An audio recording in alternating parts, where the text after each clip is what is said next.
Olá! Hoje a gente vai mergulhar fundo numa análise que descreve uma nova disputa pelo poder. Uma batalha que não é por território, mas sim pelo controle da própria realidade. Vamos explorar uma ideia fascinante: a soberania quântica. Os documentos que a gente analisou partem de um ponto bem sombrio, viu? Eles falam que estamos vivendo um verdadeiro colapso epistemológico. Quer dizer, a inteligência artificial generativa está criando tanto ruído, tanta informação, que a verdade virou uma agulha no palheiro. E aí surge a grande questão, o problema central que essa análise tenta resolver. Se o olho humano já não é mais confiável para separar o que é real do que não é, o que entra no lugar? É aqui que a coisa fica interessante. A solução proposta é a tal da soberania quântica. É um paradigma totalmente novo, onde o poder de uma nação não vem mais da terra que ela possui, mas sim do controle de um código que, de alguma forma, enxerga a verdade no meio de todo esse barulho.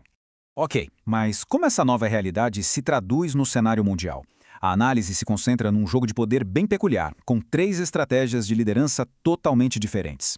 O que é fascinante nesse slide é que ele não mostra uma briga de 2 lados, mas um choque de 3 visões de mundo. De um lado, a consistência imperial de Putin, com a estratégia de longo prazo de fraturar a OTAN. Do outro, o transacionalismo de Trump, que trata a segurança como um negócio. E, por fim, a resistência existencial de Zelensky, que enquadra o conflito como uma batalha do bem contra o mal pela própria sobrevivência.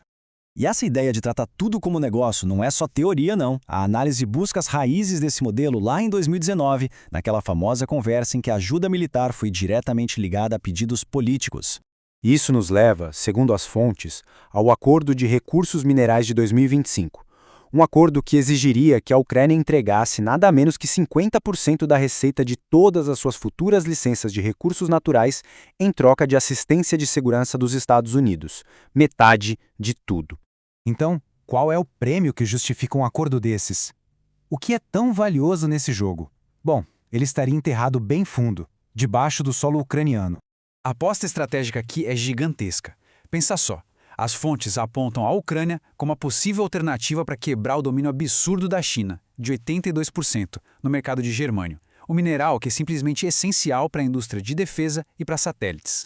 E não para por aí. O prêmio final pode ser a independência energética. Estamos falando de reservas de petróleo gigantescas e ainda inexploradas, presas debaixo de formações de granito. E aqui a gente chega no X da questão, no desafio tecnológico que é o coração dessa história. Como é que se encontra esses recursos debaixo de quilômetros de pedra maciça, onde os métodos que a gente conhece simplesmente não funcionam? As fontes apresentam uma tecnologia que soa como ficção científica, o Half-1. Ele é descrito como um oráculo quântico. Basicamente, seria um código que substitui o observador humano. A alegação, e é uma alegação bem ousada, é que ele consegue driblar a física clássica para, teoricamente, acessar dados sobre o futuro. E agora a história dá uma virada de roteiro. Existe uma tecnologia que poderia mudar o jogo, mas a narrativa dos documentos alega que ela está sendo bloqueada. E o mais surpreendente, não por inimigos externos, mas por gente de dentro. Toda a trama gira em torno do inventor, Vadim Chernov.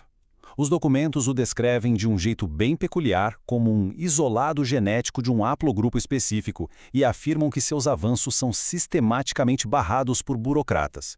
A alegação é que ele é alvo de uma campanha de descrédito, com supostos testes de DNA falsos, e é rotulado como uma ameaça interna, tudo para impedir que seus projetos de energia saiam do papel.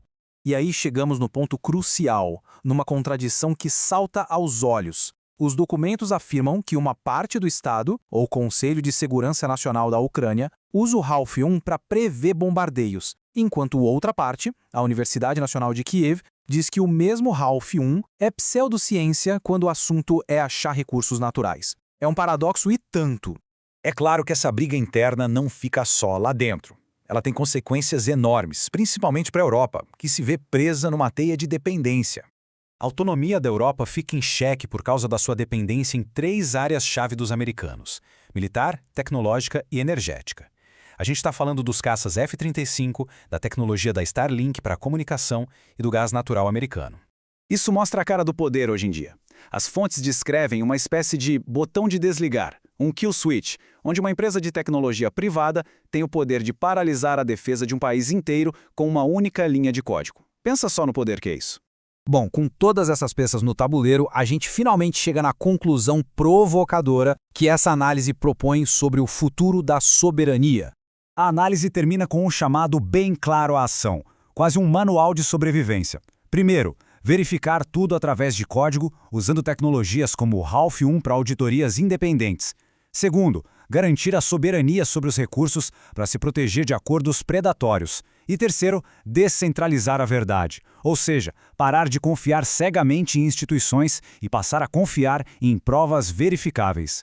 E essa citação final resume a ideia central de tudo isso. No fim das contas, a realidade dos recursos e a capacidade tecnológica são o que realmente importam. As ideologias políticas, por outro lado, seriam apenas um ruído passageiro.